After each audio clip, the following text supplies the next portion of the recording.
Les secrets de MrBeast ont été révélés. Il utilise toutes les techniques possibles pour manipuler ton esprit, te faire cliquer et te faire regarder ses vidéos. Et ça marche puisqu'il a 200 millions d'abonnés à l'heure où je fais cette vidéo. Personne ne fait du YouTube comme MrBeast. Mais alors comment est-ce qu'il fait pour vous faire cliquer et faire que toutes ces vidéos marchent? Eh bien, il utilise 7 secrets qui ont été découverts par un utilisateur Reddit qui a tout simplement regardé des centaines d'heures de vidéos de MrBeast et qui a tout analysé. Il a découvert du coup 7 secrets que je vais te donner dans cette vidéo. Et malgré ce que tu pourrais penser, non, ce n'est pas que des techniques putaclic qui vont te donner envie de cliquer sur la vidéo. Il y a vraiment des choses très intéressantes. Donc c'est parti pour le premier secret et tout ça commence avec numéro 1, l'idée de la vidéo. MrBeast utilise des titres comme j'ouvre la plus grosse boîte mystère du monde, ou j'ai payé un assassin pour essayer de me tuer, ou je reste enfermé dans une prison cloisonnée pendant 7 jours. Pourquoi est-ce que ces vidéos sont aussi folles à chaque fois et c'est des idées que vous n'avez jamais entendues? Vous n'avez jamais entendu un pote à vous dire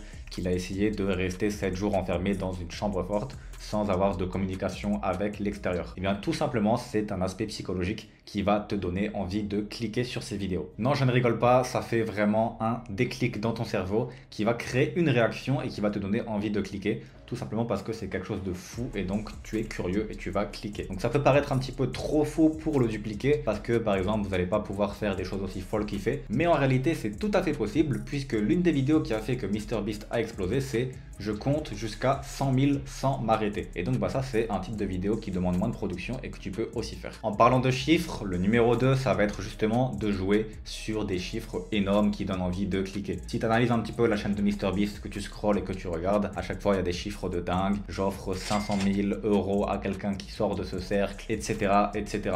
Également plus tu as d'abonnés, plus ça va donner envie aux gens de cliquer puisque les gens se disent que c'est une grosse chaîne et que donc leur temps va être rentabilisé en regardant les vidéos. MrBeast d'ailleurs le fait très bien, il insiste beaucoup à chaque fois sur le coût de production de ses vidéos. À chaque fois qu'on regarde une de ses vidéos, il dit que la vidéo a coûté des millions d'euros à produire et donc dans notre esprit on se dit ok, si cette vidéo a coûté des millions d'euros à produire, c'est qu'elle est rentable sur notre temps et qu'on va devoir aller la regarder. Ces gros chiffres vont également te donner envie de rester jusqu'à la fin de la vidéo. Par exemple dans la vidéo où il dit j'offre 500 000 € à la dernière personne qui sort de ce cercle, tu vas devoir rester jusqu'à la fin pour savoir quelle est la personne qui a gagné 500 000 €. Si c'était juste 1000 € tu t'en foutrais, mais là c'est quelque chose de gros, c'est 500 000 € et donc tu veux savoir. Ce qui fait qu'on en arrive au troisième point et cette fois-ci c'est la précision des chiffres. Par exemple dans ces vidéos où il fait des expériences, où il fait 1000 fois quelque chose, il va dire dans le titre je fais 1000 fois cette action. Il va pas dire je fais cette action encore et encore par exemple. Pourquoi est-ce qu'il dit je fais cette action 1000 fois ou je donne 500 000 € où il se passe ça précisément? Et ben il est précis tout simplement parce que ça va rester dans ton esprit. Les choses précises restent dans ton esprit et également te donne un guide que tu vas suivre dans la vidéo. Si c'est pas précis, tu vas pas savoir quand ça s'arrête et donc tu vas pas vouloir rester jusqu'à la fin. Mais par exemple s'il dit qu'il fait 1000 fois une action, tu as envie de rester jusqu'à la 1000e fois. Tu as envie de savoir qu'est-ce qui s'est passé à la 1000e fois, qu'est-ce qui s'est passé tout au long du processus. S'il dit je fais cette action encore et encore, au final tu vas pas forcément te dire ça va être bizarre, comment est-ce que ça va se passer entre 100 et 200, comment ça va se passer à 1000. Là au contraire tu as envie de savoir l'évolution. Le point numéro 4 cette fois-ci c'est un peu différent et tu as sûrement remarqué ça si tu regardes un peu les vidéos de MrBeast, c'est des nouveaux concepts qu'il fait, c'est petit contre énorme. Donc en gros par exemple j'ai testé un bateau à 1 € versus un bateau à 100 millions d'euros, ou j'ai testé un avion à 1 € contre un avion à 1 million d'euros, ou j'ai testé ça contre ça. Et en fait ça va créer une curiosité dans ton esprit. Tu vas te dire ok, est-ce qu'il y a une si grosse différence entre prendre un billet d'avion à 1 € et prendre un billet d'avion à 1 million d'euros? Ça va créer quelque chose dans ton esprit parce que toi t'as jamais testé un billet d'avion à 1 €, t'as jamais testé non plus un billet d'avion à 1 million d'euros. Donc tu te dis est-ce que ça vaut le coup? T'as envie de regarder et t'as envie de connaître ce que tu ne connais pas. Et ça c'est quelque chose qui marche extrêmement bien, qui est nouveau, qu'il a découvert et qui fait de plus en plus sur sa chaîne. Le point numéro 5 maintenant, ça va être de jouer sur les émotions. Tu ne peux pas que utiliser des nombres, il faut aussi jouer sur les émotions. Et MrBeast fait ça très bien dans ses vidéos. On dirait même parfois que c'est littéralement le scénario d'un film. Donc il va jouer la plupart du temps sur deux émotions. La première émotion sur laquelle il va jouer, c'est souvent la nostalgie. Il va reprendre des concepts que tu as bien aimé. Donc par exemple sa vidéo sur Squid Game, tu as bien aimé Squid Game, et il va refaire une vidéo sur Squid Game qui va te rappeler des bons souvenirs. Pareil sur sa vidéo sur Willy Wonka. Donc il va jouer sur la nostalgie. Il y avait aussi Star Wars par exemple. Ça va te rappeler des bons souvenirs et donc ça va créer de l'émotion en toi. Le deuxième point qu'il fait également sur l'émotion, c'est qu'il va inviter des réelles personnes dans ses émissions, dans ses vidéos. Et du coup, ces réelles personnes sont des gens de tous les jours. Et pour quelqu'un de tous les jours, de gagner 500 000 €, ça crée de l'émotion. Donc il y a aussi également des émotions qui sont créées par des membres de la famille qui arrivent, etc.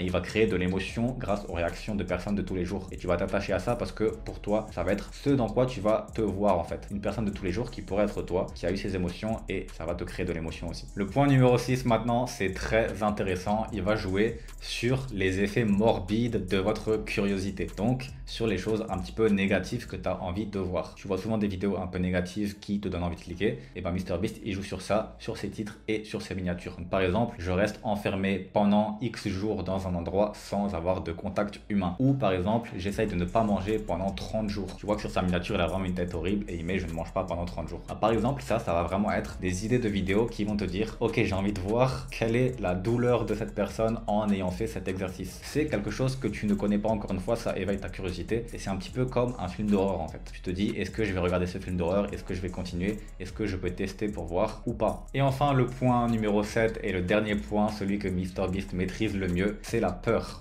Et ça va être la peur de louper l'occasion en quelque sorte. On va appeler ça en anglais Fear of Missing Out. Donc par exemple, c'est quand tu as peur de ne pas être présent sur cet événement et que tu vas louper quelque chose. Pour prendre un exemple très concret qui est plus en rapport avec ma niche à moi par exemple, c'est dans l'intelligence artificielle. Les gens ont fait des vidéos directement sur l'intelligence artificielle. Comment utiliser l'intelligence artificielle pour sortir du salariat? Comment utiliser l'intelligence artificielle pour devenir millionnaire? Ça crée de la peur chez les gens parce qu'ils se sont dit ok, il y a un nouvel outil, il faut que je comprenne ce nouvel outil. C'est l'outil qui va soit me mettre derrière les autres et donc je pourrais pas suivre, soit c'est même l'outil qui va me permettre de passer millionnaire. Et donc ça va créer de la peur, ça va vous inciter à cliquer. Et ça, MrBeast, il le fait très bien dans ses titres. Directement, tout le monde est enthousiaste au début de la vidéo et à la fin de la vidéo, il va se passer quelque chose. Et si tu restes pas jusqu'à la fin, bah au final, tu as un petit peu peur d'avoir loupé quelque chose. Donc tu vas rester jusqu'à la fin. Et donc tout au long de la vidéo, il te fait comprendre ça, il te fait comprendre qu'il va se passer un truc de fou à la fin et tu as intérêt à rester, sinon tu vas manquer ça et tu seras plus dans la conversation. On avait d'ailleurs parlé de ça juste au début de la vidéo sur les chiffres précis. Bah, ça aide aussi sur la peur de manquer la fin. Par exemple, survivre 24 heures dans une forêt, il utilise bien le chiffre 24 heures pour que à la fin de la vidéo, tu veuilles rester aux 24 heures. Donc tu vas rester jusqu'à la 24e heure pour savoir ce qui se passe. Sinon, tu as manqué la fin de la vidéo et ça sert à rien d'avoir regardé 30% de la vidéo si au final tu connais pas la solution concrète de l'expérience. Donc MrBeast, c'est vraiment quelqu'un qui maîtrise à 100% cet aspect de la peur de manquer en fait. Mais toi, sur ta chaîne, ça peut être différent. Il va peut-être falloir que tu l'utilises moins ardument que lui,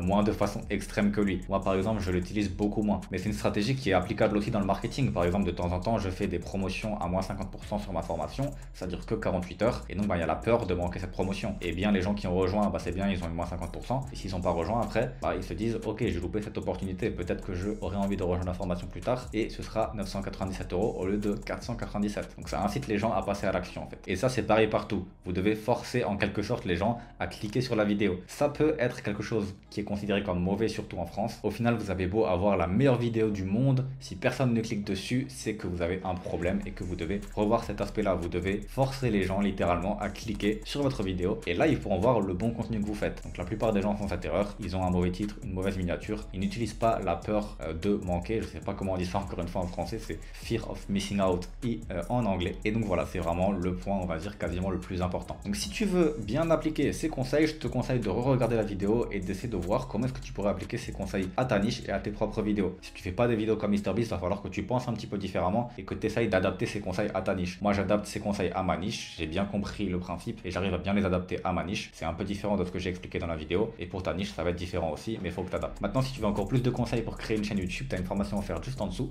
Tu mets ton email et je te l'envoie et comme ça, tu vas encore mieux réussir. Allez, à tout de suite, ciao!